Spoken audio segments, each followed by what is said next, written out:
In this video, I'm going to show you how to replace the turn signal switch on this Ford F-150.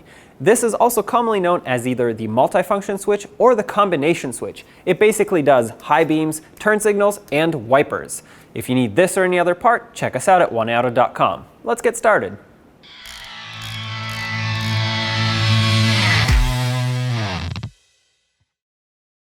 Underneath the steering wheel, you'll see several holes. 3 of those have 5.5mm fasteners in them that we have to remove to get this cover off.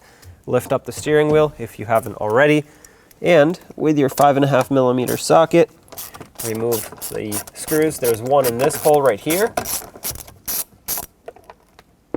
There's also one in this hole right here. And the last one is towards the passenger side over here next to the ignition switch.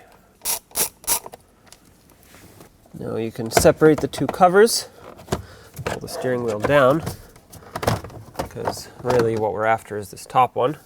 At this point, you can unplug the electrical connector. It's right back here.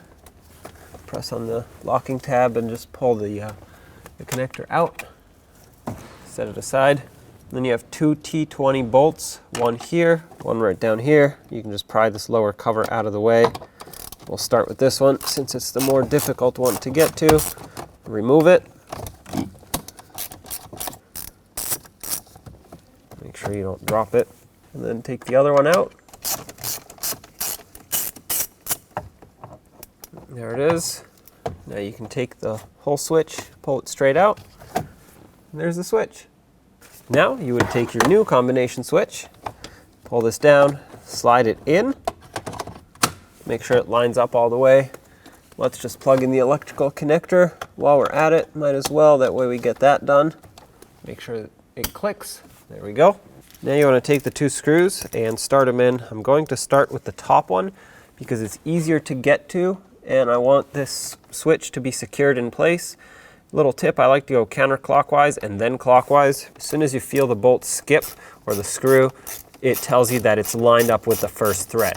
So I'm going to turn this in a couple turns, but that's it. I'm going to stop here and start the second one in because I want them both started before I tighten one of them up. That way, in case this has to move around a little bit to line up, I can move it around. With the first one tightened, I can't. So, having said that, carefully put the second one in. And now that they're both started, snug these up. As soon as it bottoms out, give it about 1/8 of a turn at most. They are not very strong and you don't want to strip the threads or damage something else. So there we go.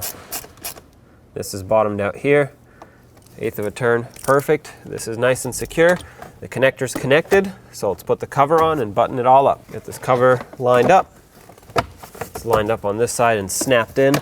Looks like on this side it needs a little bit of maneuvering. There we go. Perfect. It has 3 main clips, one at the back, one in the middle, and one at the front.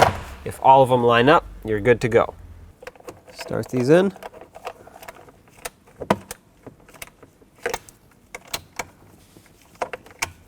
And make sure they're nice and snug with the ratchet.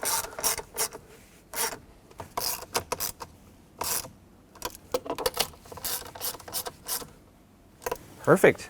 Now test out your new switch. So there you have it. Repair is done. I hope this video was helpful.